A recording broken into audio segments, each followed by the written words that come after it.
semester. So I wasn't here for the most exciting part. 20 seconds. That's true. تعرف بعد كي نعطيك بعد غنية ولخبة بعد اوكي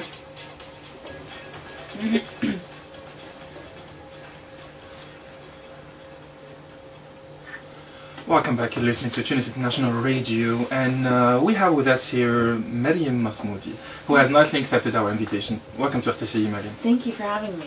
So, who's Mariem Masmoudi?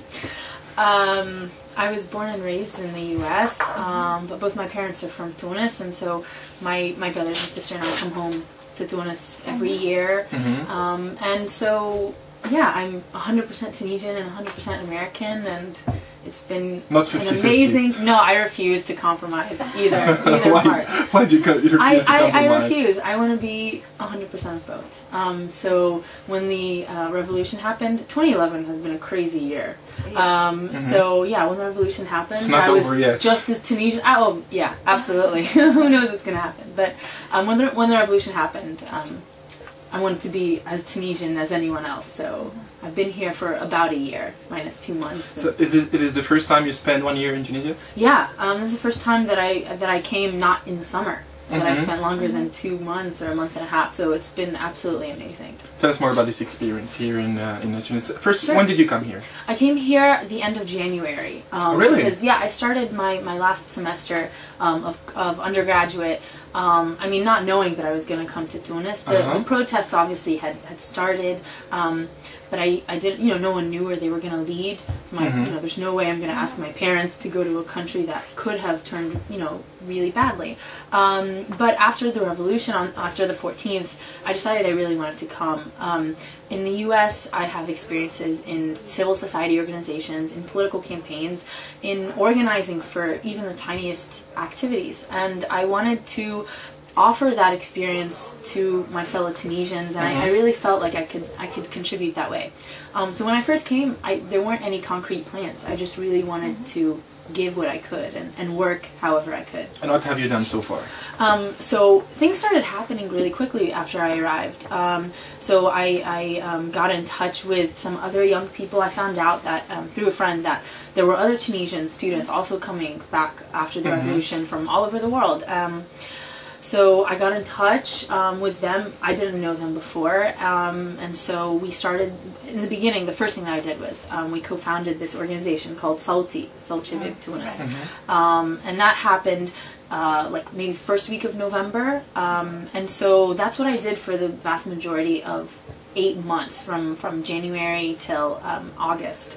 Tell us more about the activities of Sure. SAWTY. So in the beginning, we decided we didn't want to endorse any particular political agenda, but we really wanted to encourage young people to get involved and to be participants in the new kind of democratic discourse and things like that. So we were encouraging political debates. We had a journalism team that was following up on the new political parties that were coming about, that was interviewing activists, professors, things like that. We just wanted to become ourselves more informed and help inform our fellow young people. So, Mariem, where's the basic difference between your experience with civil society here in Tunisia and in the United States? In the US, I think we take a lot for granted. Not I think, we definitely take a lot for granted. When I came back to Tunis, I was asked, and I found myself thinking more about much more fundamental issues of democracy. Like what? Like, for instance, the limits of freedom. That is still being debated. I mean, it's certainly being debated in the United States, but not so, not at such a basic level. I mean, we kind of take for granted. Everybody agrees. Okay, my freedom stops where another person's begins.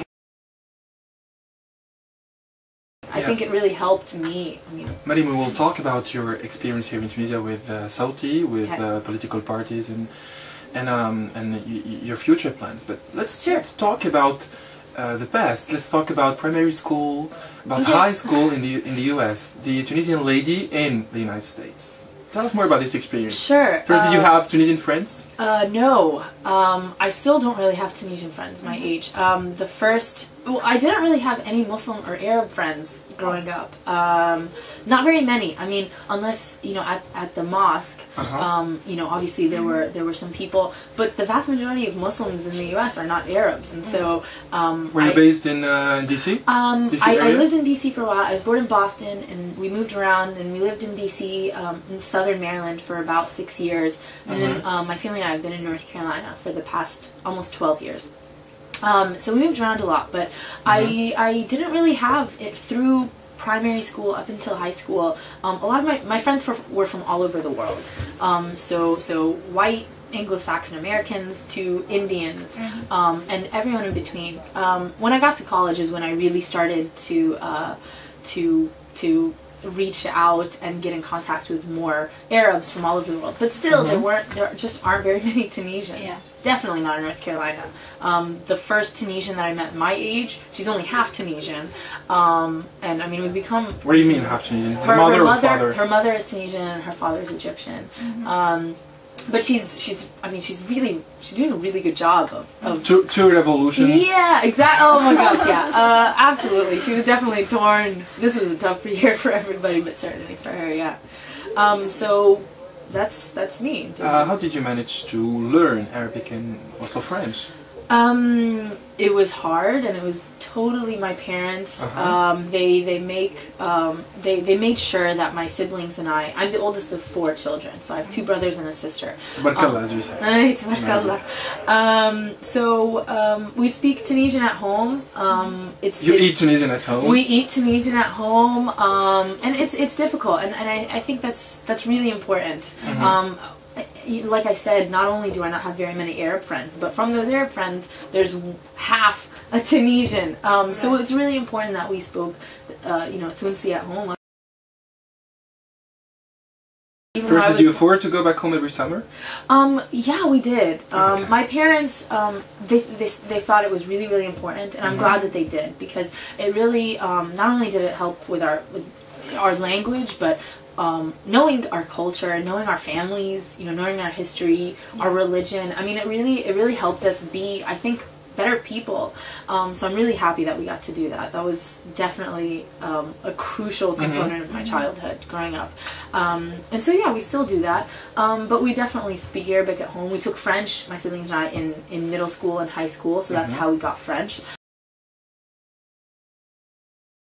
You talked about life in DC and North Carolina. Where's the difference between the 2 states, the 2 areas? Huge difference. Obviously, DC is much more metropolitan, and it's the center of political activity in the U.S. and, you know, even in the world. So it's a lot more cultural. There's a lot more activities. It's just there's always a buzz. It's a city. And in North Carolina, it's beautiful. The landscape's absolutely beautiful, and it's a lot more calm. And my parents really liked it because it's nice to raise a family. But I can't wait to move back to DC. Sorry? You didn't enjoy it? No, I like it, but I want to be where the action is. So hopefully after graduating, I really want to move to DC and finally get in. You want to be where the action is, and you are in Tunis here, where the action is. Exactly. I follow the action wherever it is. Okay, so I think we'll have a short break. Sure. The news update, and then we'll be back. Our next track, and we'll be back. Okay, relax. Yeah. 20 secondes.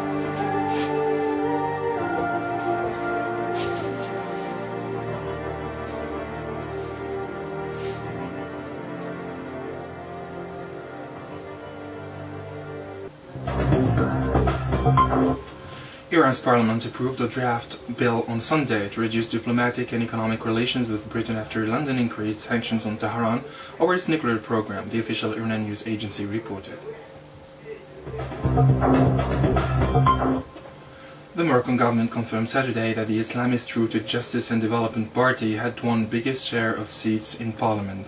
The end of this news update. Thank you for joining us. طارق من بعد ناخذ جوست غناء في النص وغناء في الاخر بالكل. اوكي خلينا